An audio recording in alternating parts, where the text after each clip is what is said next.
భారతదేశంలోని అత్యంత పవిత్రమైన స్థలం తిరుమల శ్రీ వెంకటేశ్వర స్వామి ఆలయం. ప్రతిరోజు లక్షలాది మంది భక్తులు దర్శనం చేసుకునే ఈ దేవాలయం వెనుక ఉన్న చరిత్ర, శాస్త్రీయ రహస్యాలు తెలుసా? ఈ వీడియోలో మనం తెలుసుకోబోతున్నాం. తిరుమల స్వామివారి విగ్రహం ఎలా స్వయంభూ అయింది? ఎందుకు ఆ విగ్రహం ఎల్లప్పుడూ వేడి, ఓం గా ఉంటుంది? గర్భగుడిలో వినిపించే ఓం ధ్వని వెనుక ఉన్న శాస్త్రం ఏమిటి? భక్తులు తల నరిపించడం వల్ల ఆలయానికి ఎలా కోట్ల ఆదాయం వస్తుంది? తిరుమల కొండల వయస్సు ఎంత పాతది? శాస్త్రవేత్తలు చెబుతున్నది ఏమిటి, పురాణాలు చెప్పినది ఏమిటి? ఈ రెండు కలిసినప్పుడు వస్తుంది ఒక అద్భుతమైన నిజం.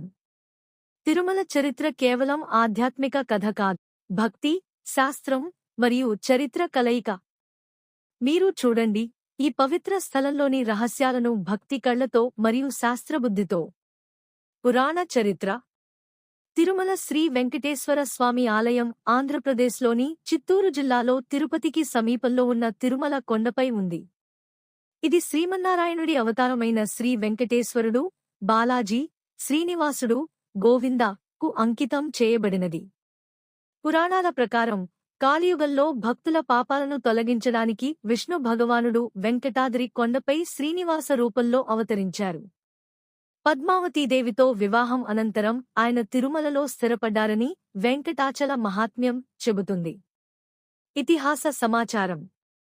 తిరుమల ఆలయం చరిత్ర సుమారు 2000 సంవత్సరాల కంటే పాతది అని భావిస్తారు.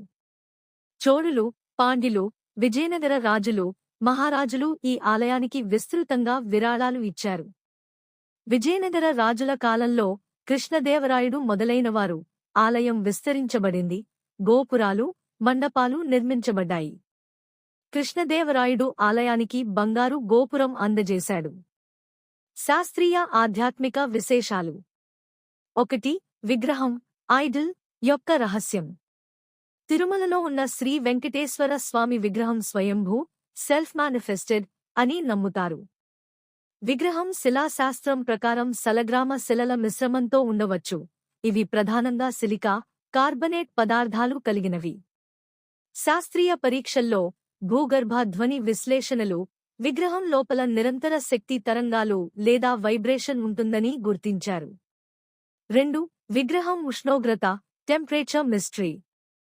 తిరుమల వాతావరణం చల్లగా 15 డిగ్రీల సెల్సియస్ నుండి 25 డిగ్రీల సెల్సియస్ ఉండినా స్వామివారి విగ్రహం సాధారణంగా వేడి 37 డిగ్రీల సెల్సియస్ వరకు గా ఉంటుంది. దీనిని శాస్త్రవేత్తలు భూగర్భ తాపం, జియోథర్మల్ ఎనర్జీ లేదా సహజ రసాయనిక ప్రతిచర్యల వల్ల కావచ్చని భావిస్తున్నారు. 3. కేశం, హెయిర్ అర్పణ శాస్త్రం. భక్తులు తమ కేశాన్ని సమర్పించడం శుద్ధీకరణ, డీటాక్సిఫికేషన్ యొక్క సంకేతం. తిరుమలలో ప్రతిరోజూ సుమారు 10-15 టన్నుల కేశం సేకరించబడుతుంది. ఈ కేశం ప్రోటీన్, కెరటిన్ మూలంగా వైద్య, కాస్మెటిక్ పరిశ్రమల్లో ఉపయోగిస్తారు. దీని ద్వారా ఆలయానికి ప్రతి సంవత్సరం కోట్ల రూపాయల ఆదాయం వస్తుంది. 4. లడ్డూ యొక్క ప్రత్యేకత. తిరుమల లడ్డూ 170 ఏళ్ల నుండి తయారవుతోంది. దీని సువాసన మరియు రుచి సహజమైన దేశీ నెయ్యి, కర్బన రహిత ఇంధన వినియోగం వల్ల వస్తుంది.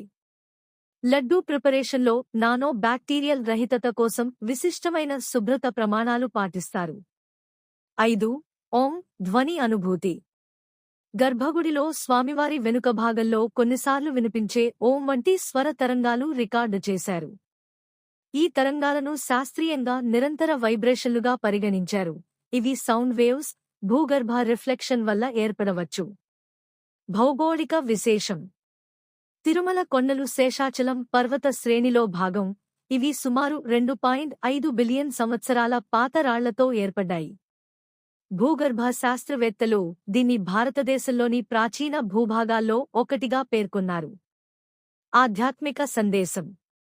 తిరుమల ఆలయం మనకు భక్తి, దానం, క్రమశిక్షణ, సమానత్వం అనే విలువలను నేర్పుతుంది. ఈ వీడియో మీకు నచ్చితే లైక్ చేయండి, షేర్ చేయండి, సబ్స్క్రైబ్ చేయండి. Thank you.